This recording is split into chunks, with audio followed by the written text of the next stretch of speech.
नमस्कार दोस्तों, मैं राधेश्याम आपका शिक्षा कोचिंग क्लासेस के इस ऑनलाइन प्लेटफॉर्म पर बहुत बहुत स्वागत करता हूं। दोस्तों, आज मैं आपके लिए लेकर आया हूं हिंदी भाषा पार्ट 4 के रूप में देवनागरी लिपि का विकास।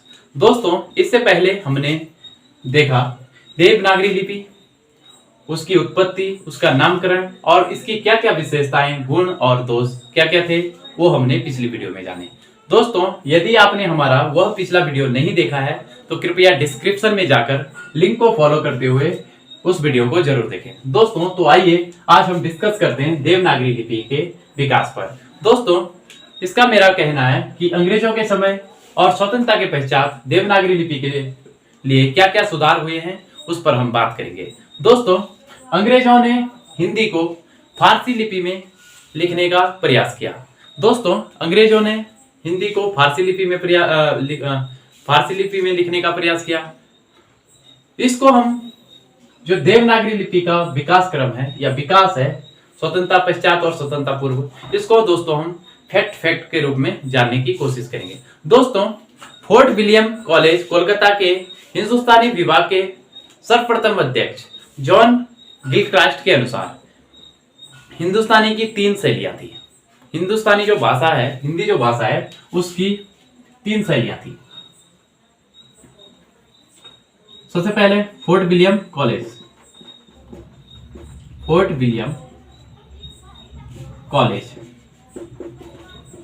विलियम कॉलेज जो कि कलकत्ता में था। इसके जो हिंदुस्तानी विभाग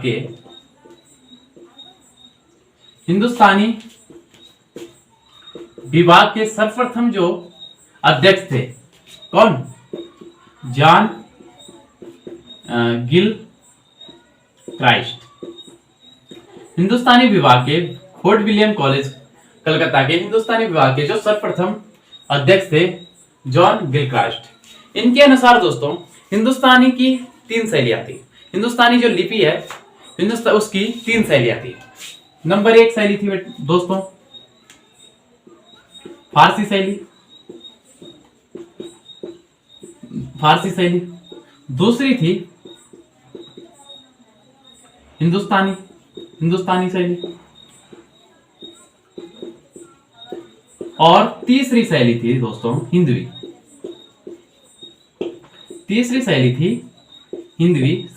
दोस्तों, फोर्ट विलियम कॉलेज कलकत्ता के जो हिंदुस्तानी विभाग के सर्वप्रथम अध्यक्ष थे जॉन गिलक्रास्ट। उनके अनुसार हिंदुस्तानी की 3 शैलियां थी, फारसी शैली, हिंदुस्तानी शैली और हिंदू शैली। दोस्तों, उनके अनुसार जो फारसी शैली थी वो जटिल थी, लेकिन और जो हिंदुई शैली थी वो गवार थी। दोस्तों, जॉन गिलक्रास्ट के अनुसार जो फारसी शैली थी ये थोड़ा जटिल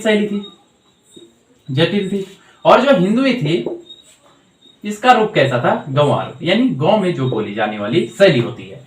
ठीक है, इसलिए दोस्तों इन्होंने हिंदुस्तानी शैली को प्राथमिकता दी। इसलिए क्या किया इन्होंने? जो हिंदुस्तानी शैली है इसको ही प्राथमिकता दी, यानी जो हिंदी लिखा जाना है वो हिंदुस्तानी शैली में इन्होंने लिखने की कोशिश कराई। यानी हिंदुस्तानी शैली को, हिंदी को लिखने के लिए हिंदुस्तानी शैली को इन्होंने, जॉन गिलक्रास्ट ने प्राथमिकता दी। और दोस्तों हिंदुस्तानी जो शैली थी, इस शैली में दोस्तों अरबी और फारसी भाषा की शब्दों की बहुलता थी। जो हिंदुस्तानी शैली थी दोस्तों, इसमें अरबी और फारसी शब्दों की क्या थी? बहुलता थी। दोस्तों, इसमें अरबी और फारसी शब्दों की बहुलता थी। किसमें? हिंदुस्तानी शैली में। क्लियर हुआ? गुड। दोस्तों, नेक्स्ट जो प्रयास किया गया वो किया गया दोस्तों राजा शिव प्रसाद सितारे हिंद। जाने माने नाम है, आपने भी सुना होगा, राजा शिव प्रसाद सितारे हिंद। दोस्तों, इन्होंने एक लिपि संबंधित प्रतिवेदन दिया जिसका नाम था memorandum court character in the upper provinces of India, ये दिया दोस्तों 1868 में। इसको रफ कर देता हूं, ये क्लियर हो गया होगा आशा करता हूं। ओके दोस्तों, आपने नाम सुना होगा राजा शिव प्रसाद सितारे हिंद। राजा शिव प्रसाद, इन्हें सितारे हिंद भी कहते हैं, सितारे हिंद, राजा शिव प्रसाद सितारे हिंद। इन्होंने लिपि संबंधी एक प्रतिवेदन, मेमोरेंडम कोड, इन्होंने क्या किया, लिपि से रिलेटेड एक प्रतिवेदन दिया जिसका नाम था memorandum code character in the upper provinces of India. इसका नाम था दोस्तों memorandum code character in upper provinces of India 1868। इन्होंने एक मेमोरेंडम या प्रतिवेदन दिया, memorandum code character in the upper provinces of India 1868, in the upper provinces of the India 1868। इसके अनुसार या इसके द्वारा भी इन्होंने नागरी लिपि व हिंदी भाषा के लिए क्या किया, प्रथम प्रयास किया। इसके द्वारा इन्होंने क्या किया, नागरी लिपि जो हमारी देवनागरी है, नागरी लिपि तथा हिंदी भाषा के लिए क्या किया, प्रथम प्रयास किया। पहले आपको मैंने बताया फोर्ट विलियम कॉलेज के जो अध्यक्ष थे हिंदुस्तानी विभाग के, जॉन गिलक्राइस्ट, उन्होंने हिंदुस्तानी की 3 शैलियां बताई, फारसी शैली, हिंदुस्तानी शैली, हिंदुई शैली। उन्होंने फारसी शैली को जटिल माना और हिंदुई शैली को गंवार माना, और उन्होंने हिंदुस्तानी शैली को प्राथमिकता दी, जिसमें फारसी और अरबी शब्दों की बहुलता थी। ठीक है, अब क्या हुआ, राजा शिव प्रसाद सितारे हिंद, इन्होंने लिपि संबंधी एक प्रतिवेदन दिया जिसका नाम था मेमोरेंडम कोड कैरेक्टर। याद रखना है दोस्तों, memorandum code character in the upper provinces of India 1868। इसके द्वारा इन्होंने क्या किया दोस्तों, नागरी लिपि और हिंदी भाषा के लिए प्रथम प्रयास किया। ठीक है, क्लियर हुआ इतना? गुड। दोस्तों, अगले जो शख्स थे जिन्होंने हिंदी भाषा के विकास के लिए थोड़ा बहुत योगदान दिया, उनका नाम था प्रताप नारायण मिश्र। दोस्तों, प्रताप नारायण मिश्र ने हिंदी हिंदू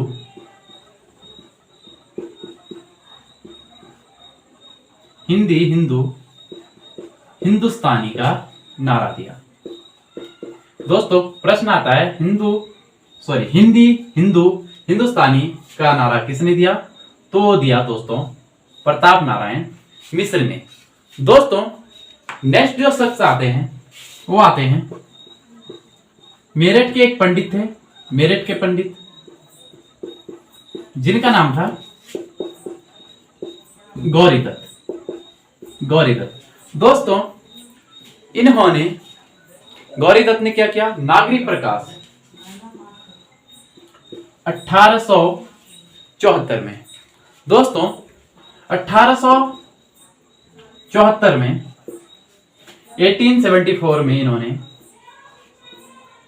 नागरी प्रकाश नामक एक पत्र का इन्होंने संपादन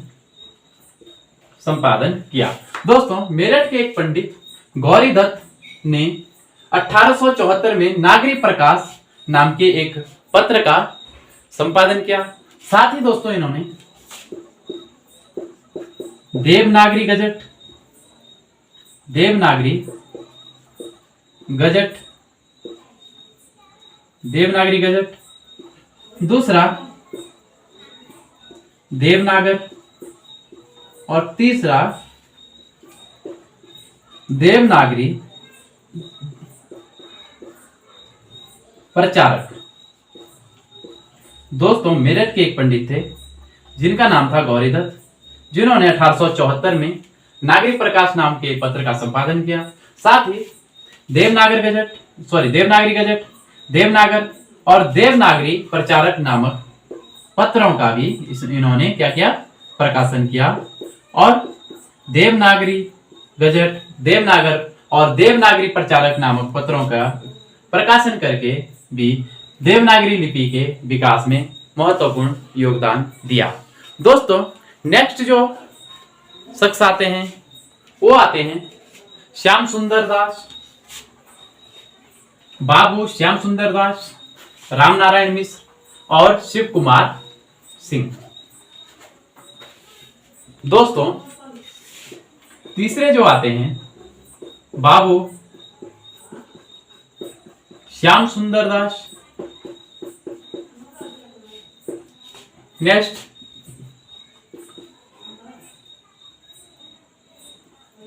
रामनारायण मिश्र और शिव कुमार सिंह। दोस्तों, बाबू श्याम सुंदर दास, रामनारायण मिश्र, पंडित रामनारायण मिश्र, शिव कुमार सिंह, इन्होंने दोस्तों क्या किया, 1893 में काशी में नागरी प्रचारणी सभा का नागरी प्रचारणी सभा की क्या की, स्थापना की। दोस्तों, बाबू श्याम सुंदर दास, रामनारायण मिश्र, पंडित रामनारायण मिश्र, शिव कुमार सिंह, इन्होंने 1893 में काशी में नागरी प्रचारणी सभा की स्थापना की, जिसने नागरी लिपि के प्रचार में और भाषा संवर्धन में दोस्तों महत्वपूर्ण भूमिका निभाई। साथ ही दोस्तों, काशी की जो ये नागरिक प्रचारणी सभा थी, इन्होंने नागरिक कैरेक्टर नामक एक अंग्रेजी में पुस्तक तैयार की, जिसमें रोमन लिपि की अनुपयोगिता पर इन्होंने प्रकाश डाला। दोस्तों, इन्होंने क्या किया, नागरिक कैरेक्टर नामक एक पुस्तक तैयार की, जिसमें इन्होंने रोमन लिपि की अनुपयोगिता यानी रोमन लिपि उपयोगी नहीं है उस पर इन्होंने प्रकाश। दोस्तों, अगला है मदन मोहन मालवीय।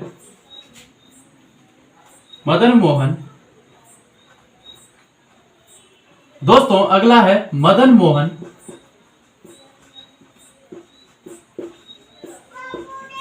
मालवीय।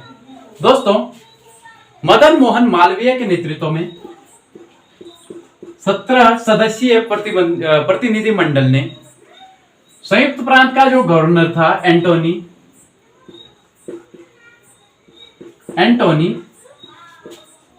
मैकडोनाल्ड। दोस्तों, मदन मोहन मालवीय के नेतृत्व में 17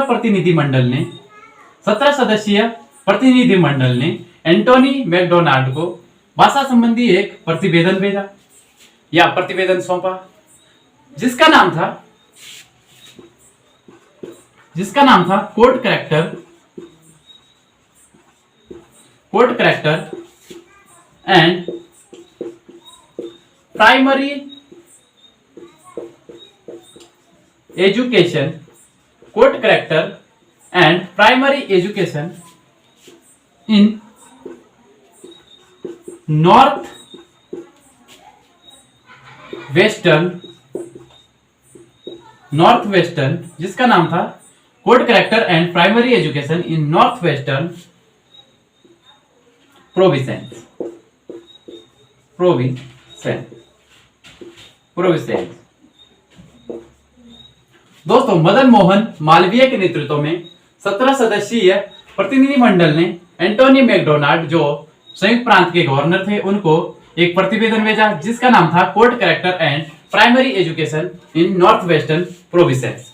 दोस्तों, नेक्स्ट है देवनागरी लिपि का जो स्वतंत्रता पूर्व का जो इतिहास है, जो भूमिका रही है इसके विकास में, वो है नेहरू रिपोर्ट। दोस्तों, नेहरू रिपोर्ट 1928। दोस्तों, नेहरू रिपोर्ट 1928 में कहा गया है देवनागरी और फारसी लिपि में, देवनागरी व फारसी लिपि में लिखी जाने वाली हिंदुस्तानी। दोस्तों, नेहरू रिपोर्ट 1928 में कहा गया है कि देवनागरी व फारसी लिपि में लिखी जाने वाली हिंदुस्तानी भारत की राजभाषा होगी। भारत की राजभाषा होगी। दोस्तों, नेहरू रिपोर्ट 1928 में कहा गया है कि देवनागरी व फारसी लिपि में लिखी जाने वाली हिंदुस्तानी भारत की राजभाषा होगी। दोस्तों, इसके बाद 14 सितंबर 1949। दोस्तों, 14 सितंबर 1949 में संविधान सभा में भाषा संबंधी एक प्रस्ताव लाया गया और जिसे पास किया गया, जिसमें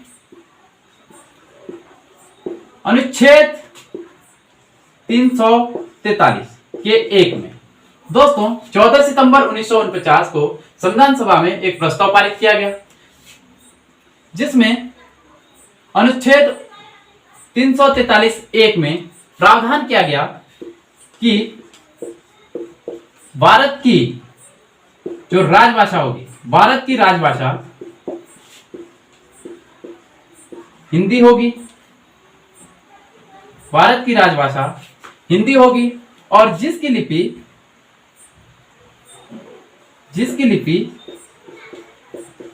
देवनागरी लिपि होगी।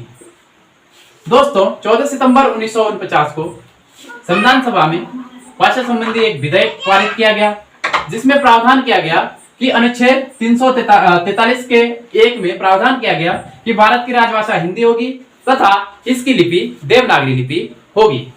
इस प्रकार 14 सितंबर 1949 को हिंदी भाषा को राजभाषा का दर्जा प्राप्त हुआ। इसीलिए 14 सितंबर को हम प्रत्येक वर्ष हिंदी दिवस मनाते हैं, या 14 सितंबर को प्रत्येक वर्ष हिंदी दिवस के रूप में हम मनाते हैं। दोस्तों, हिंदी को जो राजभाषा बनने का गौरव प्राप्त हुआ वो हुआ 26 जनवरी 1950 को। दोस्तों, 26 जनवरी 1950 को भारत का संविधान पूर्ण रूप से लागू हुआ, यानी भारत के संविधान के जितने भी आर्टिकल्स हैं, जितने भी अनुच्छेद हैं, वो पूर्ण रूप से लागू हुए और 26 जनवरी 1949 को सभी अनुच्छेद के साथ ही 343(a) भी लागू हुआ, जिसके फलस्वरूप हिंदी भाषा को राजभाषा होने का या बनने का गौरव प्राप्त हुआ। दोस्तों, अभी हमने जाना देवनागरी लिपि का विकास। अब हम बात करेंगे देवनागरी लिपि में सुधार। दोस्तों, देवनागरी लिपि में सुधार के लिए भी बहुत सारे सुझाव दिए गए, जिसमें पहला है बाल गंगाधर तिलक का तिलक फॉन्ट। दोस्तों, देवनागरी लिपि में सुधार में सबसे पहले बाल गंगाधर तिलक का इन्होंने क्या दिया, तिलक फॉन्ट जो 1904 से 1906 तक, 1904 से 26 तक तिलक फॉन्ट। इसके बाद सावरकर बंधुओं ने इसके सुधार के लिए अ की बराखड़ी दी। दूसरा, सावरकर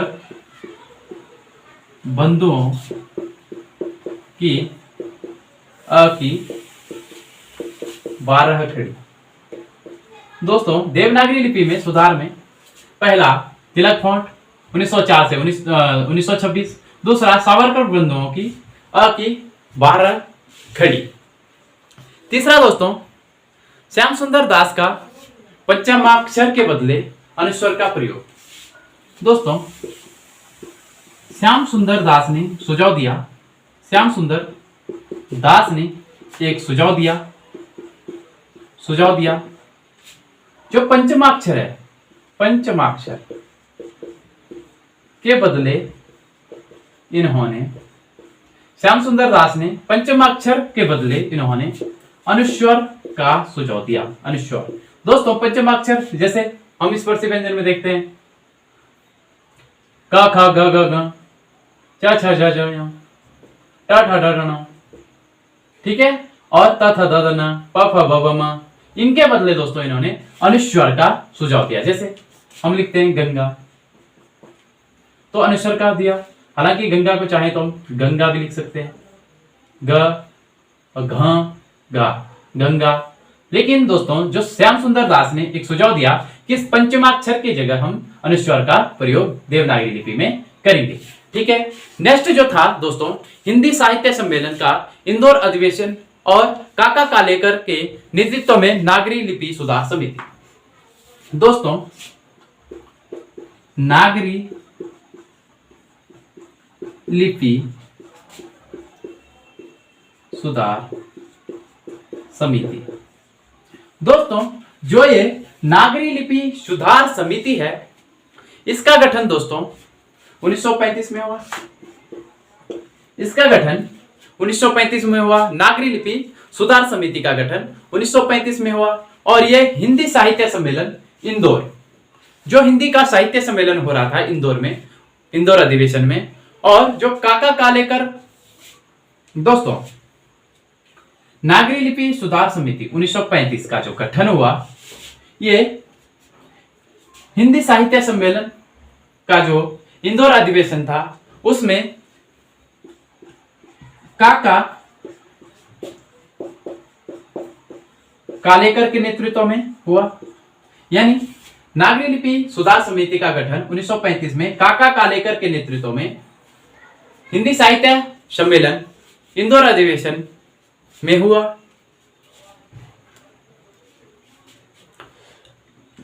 हुआ। दूसरा दोस्तों, इसको रख कर देता हूं।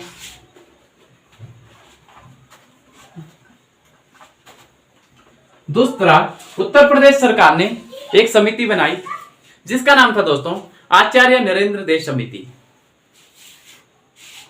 हिंदी नागरी लिपि में सुधार के लिए यूपी सरकार ने, यूपी गवर्नमेंट ने आचार्य नरेंद्र देव समिति। दोस्तों, यूपी गवर्नमेंट ने देवनागरी लिपि में सुधार के लिए आचार्य नरेंद्र देव समिति का गठन किया या बनाई। और ये कब बनाई दोस्तों? ये बनाई आपके 1947 में। हालांकि यूपी गवर्नमेंट उस समय संयुक्त प्रांत के रूप में थी और इस समिति ने सुझाव दिया क्या, देवनागरी लिपि में सुधार के लिए। ये भी आपके देवनागरी लिपि सुधार में एक तथ्य है। दोस्तों, दूसरा जो देवनागरी लिपि में सुधार के लिए आया, शिक्षा मंत्रालय के देवनागरी लिपि संबंधी प्रकाशन। दोस्तों, शिक्षा मंत्रालय ने देवनागरी लिपि के संबंध में एक प्रकाशन किया, मानक देवनागरी वर्णमाला का। इसने मानक देवनागरी वर्णमाला का प्रकाशन किया। और ये किया दोस्तों इन्होंने 1966 में। 1966 में देवनागरी लिपि में सुधार के लिए इन्होंने शिक्षा मंत्रालय ने मानक देवनागरी वर्णमाला का प्रकाशन किया और ये 1966 में इन्होंने किया। तीसरा जो इसके नेक्स्ट जो देवनागरी लिपि में सुधार के लिए हिंदी वर्तनी का मानकीकरण। हिंदी वर्तनी का मानकीकरण। दोस्तों हिंदी वर्तनी का मानकीकरण किया गया 1967 में। दोस्तों ये फैक्चुअल है, ये हमने सिर्फ याद करने हैं। हिंदी वर्तनी का मानकीकरण 1967 में। इस किससे संबंधित था? देवनागरी लिपि के सुधार से संबंधित था। ठीक है। दूसरा दोस्तों देवनागरी लिपि और हिंदी वर्तनी का मानकीकरण। दूसरा था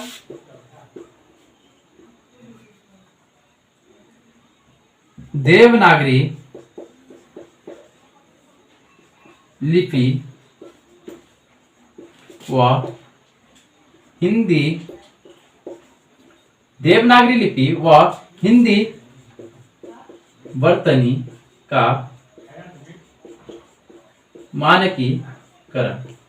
और दोस्तों हिंदी देवनागरी लिपि और हिंदी वर्तनी का जो मानकीकरण आया यह है दोस्तों 1983।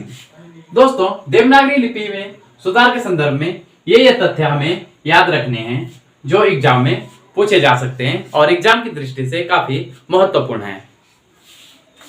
दोस्तों अब हम बात करते हैं इसी में हिंदी नागरी लिपि के सुधार में। दोस्तों हिंदी भाषा का जो मानक रूप है उसको तय करने का काम कौन करता है?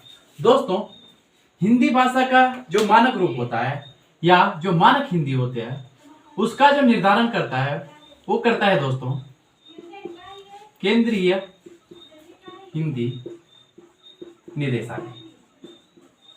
दोस्तों केंद्रीय हिंदी निदेशालय शिक्षा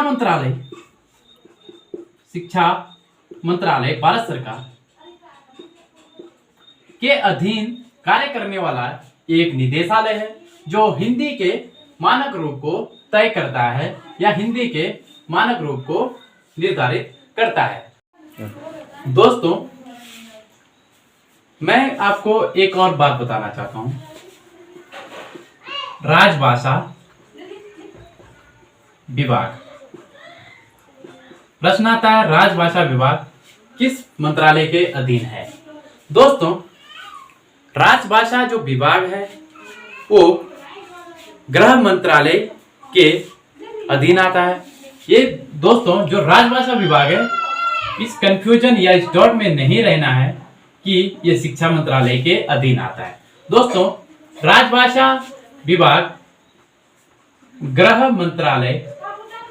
मंत्रालय भारत सरकार के अधीन आता है जो संघ के शासकीय कार्यों हेतु हिंदी को प्रसारित करना और संवैधानिक प्रावधानों का अनुपालन करने का कार्य करता है। दोस्तों हिंदी के प्रचार प्रसार, दोस्तों संघ के शासकीय कार्यों हेतु हिंदी के प्रचार प्रसार करने का तथा संवैधानिक प्रावधानों का अनुपालन करने का जो कार्य करता है वो करता है भारत सरकार का गृह मंत्रालय।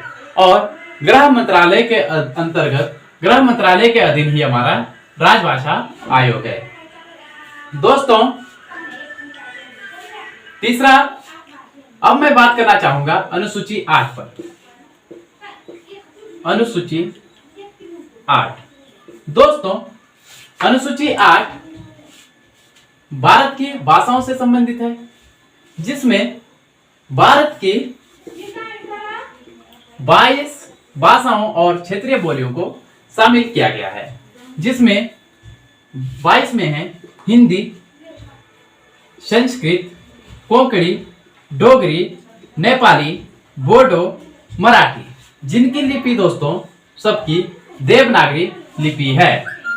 8वीं है दोस्तों मैथिली जो देवनागरी लिपि में भी लिखी जाती है और मैथिली की एक अन्य लिपि है दोस्तों जिसका नाम है तिरहुता। मैथिली दोस्तों तिरहुता लिपि में भी लिखी जाती है। दोस्तों मैथिली देवनागरी लिपि में भी लिखी जाती है और दूसरा तिरहुता लिपि में भी लिखी जाती है। नेक्स्ट जो बोली है दोस्तों वो है संस्थाली। संस्थाली दोस्तों संस्थाली बोली जो है या संस्थाली जो भाषा है वो देवनागरी लिपि में भी लिखी जाती है और इसकी अन्य एक लिपि है दोस्तों जिसका नाम है ओलचिकी। ओलचिकी, ठीक है। और नेक्स्ट जो है दोस्तों गुजराती। गुजराती दोस्तों गुजराती में भी लिखी जाती है और देवनागरी लिपि में भी लिखी जाती है। नेक्स्ट है दोस्तों कश्मीरी। कश्मीरी जो भाषा है दोस्तों ये फारसी में भी लिखी जाती है, अरबी में भी लिखी जाती है और शारदा लिपि में भी लिखी जाती है। नेक्स्ट है दोस्तों सिंधी। सिंधी जो भाषा है दोस्तों ये अरबी, फारसी और देवनागरी लिपि में भी लिखी जाती है। नेक्स्ट है दोस्तों असमिया। असमिया जो भाषा है दोस्तों ये इसकी जो लिपि है ये असमिया लिपि में लिखी जाती है। और जो ओडिया भाषा है नेक्स्ट है ओडिया। ये जो ओडिया भाषा है ये भी ओडिया लिपि में लिखी जाती है। उर्दू भाषा दोस्तों फारसी में लिखी जाती है, अरबी में लिखी जाती है। और जो कन्नड़ है दोस्तों इसकी भी लिपि है कन्नड़। नेक्स्ट है दोस्तों तेलुगु। तेलुगु की लिपि है दोस्तों तेलुगु। नेक्स्ट है तमिल। तमिल की भी एक अपनी लिपि है जिसका नाम है तमिल लिपि। दोस्तों नेक्स्ट है इन 22 भाषाओं में पंजाबी। पंजाबी की जो लिपि है दोस्तों वो है गुरुमुखी। पंजाबी की लिपि है गुरुमुखी। नेक्स्ट है दोस्तों बांग्ला। बांग्ला की जो लिपि है दोस्तों वो है बांग्ला। नेक्स्ट है दोस्तों मणिपुरी। मणिपुरी की जो लिपि है दोस्तों वो है मैतेई। मैतेई मणिपुरी की लिपि है दोस्तों मैतेई। नेक्स्ट है 22वीं भाषा जिसका नाम है मलयालम और मलयालम लिखी जाती है दोस्तों मलयालम भाषा में। मैंने आपको बताया अनुसूची 8 में दोस्तों भाषा से संबंधित प्रावधान है, यानी अनुसूची 8 में भारत की 22 भाषाओं को शामिल किया गया जिसमें हिंदी, संस्कृत, कोंकणी, डोगरी, नेपाली, बोडो, मराठी। और नेक्स्ट है दोस्तों मैथिली जो तिरहुता लिपि में भी लिखी जाती है, देवनागरी लिपि में भी लिखी जाती है। नेक्स्ट है संथाली जो ओलचिकी लिपि की है में लिखी जाती है। और नेक्स्ट है गुजराती। गुजराती लिपि में कश्मीरी, फारसी, अरबी और शारदा लिपि में लिखी जाती है। सिंधी फारसी अरबी में लिखी जाती है। उर्दू भी फारसी अरबी में लिखी जाती है। असमिया की लिपि असमिया है। ओडिया की लिपि ओडिया है। कन्नड़ की कन्नड़ है। तेलुगु की तेलुगु है। तमिल की तमिल है। पंजाब की गुरुमुखी है और बांग्ला की बांग्ला। और मणिपुरी लिपि की जो लिपि मणिपुरी भाषा की जो लिपि है दोस्तों वो है मैतेई। और जो 22वीं भाषा है दोस्तों उसका नाम है मलयालम। दोस्तों आज के इस वीडियो में बस इतना ही। आशा करते हैं आपको यह वीडियो पसंद आया होगा। नमस्कार, मिलते हैं एक नेक्स्ट वीडियो के साथ। जय भारत।